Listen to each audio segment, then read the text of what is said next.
Everybody wants to succeed. Nobody wants to fail.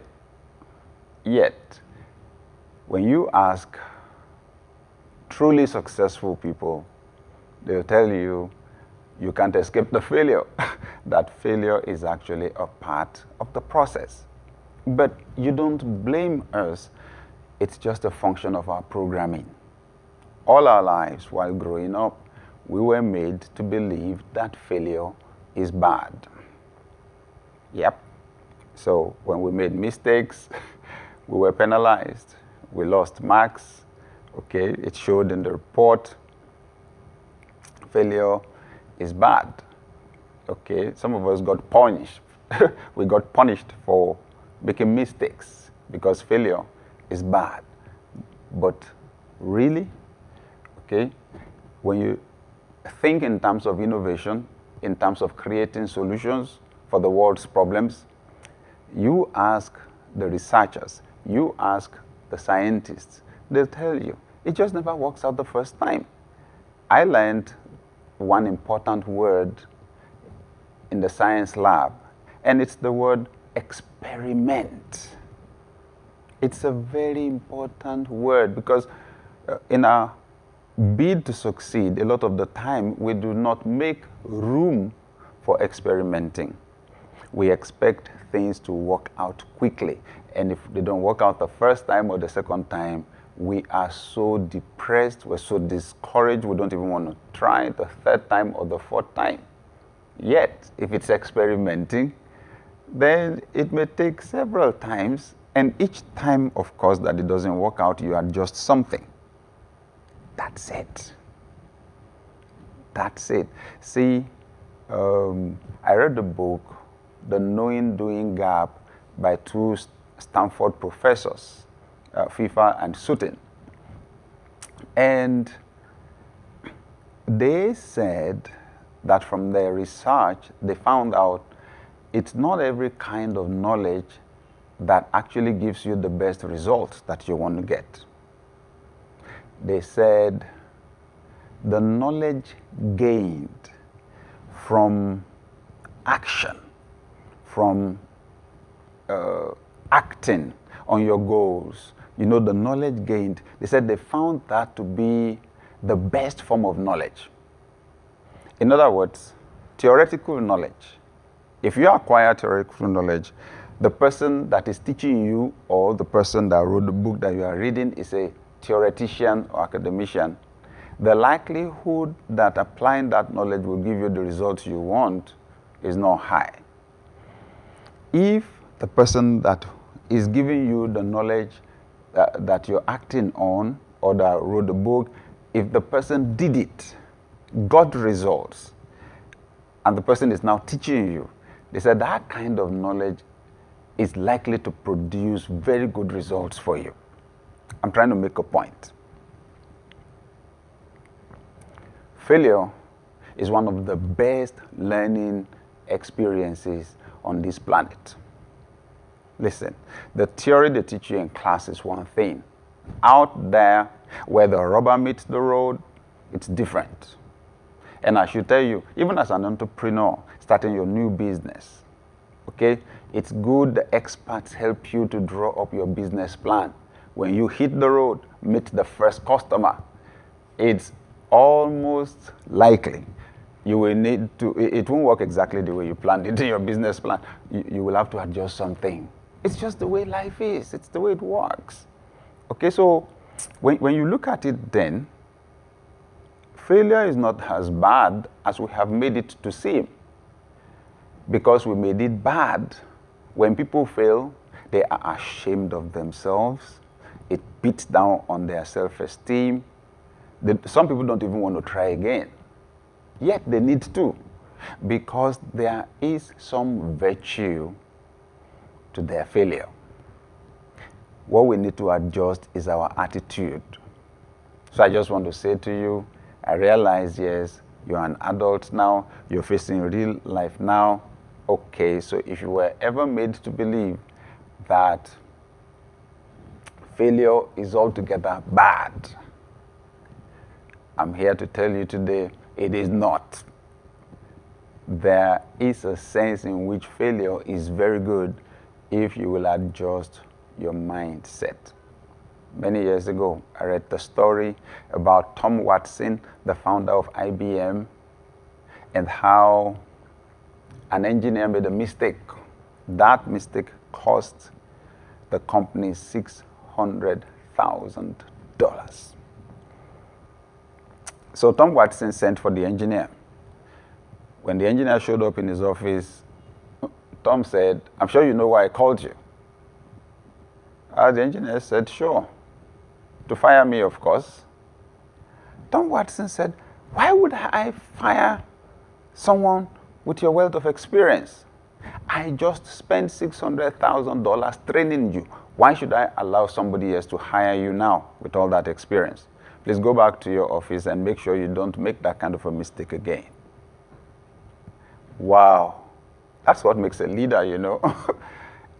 Tom Watson was seeing it differently. The young man felt, "I made a mistake. It cost so much money. Fire me." Tom Watson says, "I can't fire you." Why? You may not have known exactly the way to do it, but now you definitely know one way not to do it. I fire you now, your next employer is the one that would derive the benefit from that experience. Tom Watson saw that young man's failure as a learning opportunity. He saw the learning opportunity in the failure. That is it. That's what makes the difference with successful people. So, dear viewer, that's what I'm saying here today. That failure is not as bad as the world has made it to seem. I'm aware of how shameful it can be when we fail, how concerned we are about other people's opinions. In fact, before other people have anything to say, some of us have run ourselves down already. But I'm just saying today, if you don't see anything good in your failure, you need to open your eyes. There is a lot of value in your failure. Someone said, when you succeed, you celebrate, but when you fail, it causes you to reflect. Amazing, isn't it? That the person said, you won't find as much wisdom in your celebration as you would find in your reflecting. So, failure breeds wisdom. Failure breeds wisdom. Now, you see, failure moves you closer to the solution. Failure moves you closer because you know how not to do it. Each time you fail, you knock out one of the options, one of the probabilities, because you're not going to repeat it exactly the way you did it before. So failure is not altogether bad. We just need to adjust our attitudes to failure. So the wind that is pushing some people down is the wind that some other people are riding on to rise and to soar. The difference, attitude, what you believe. If you believe that with one mistake you are finished, sincerely speaking, you are finished. What you believe is what you become. But if you see failure as a learning opportunity, then some people may be surprised when they see you that things did not work out for you the way you expected, but you're smiling, but you're laughing, because you can see the gold, you can see the nugget, even in the failure.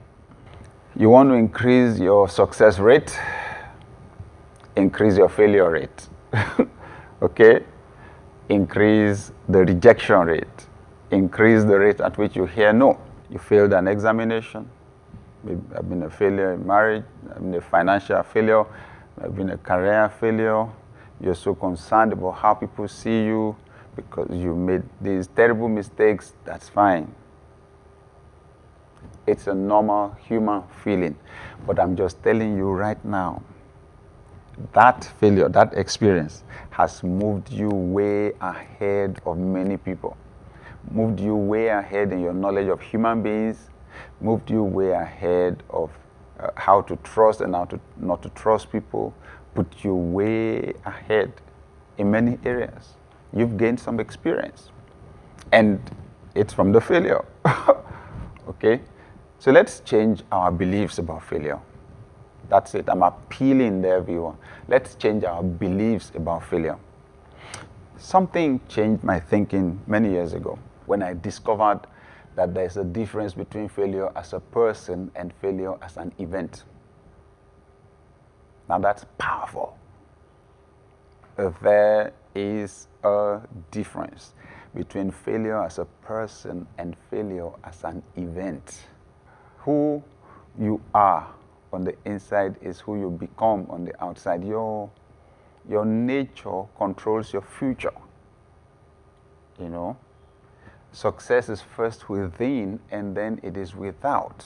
That you wrote an examination, it did not work out, you embarked on a project, it did not work out, you did not, or you ran out of money.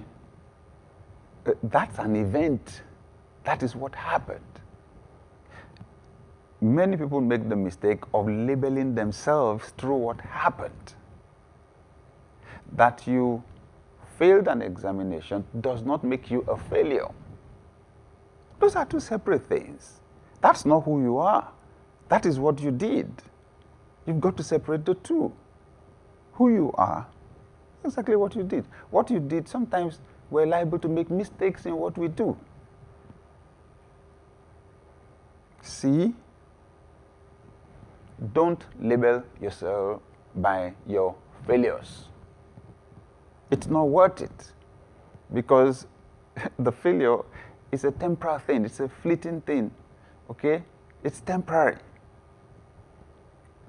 Label yourself by the real you, by the core you, okay? So in such a way that if you make a mistake with an event, the real you can come from the inside and dominate the situation and turn it around. There's a big difference between failure as a person and failure as an event. I will add one important dimension to it.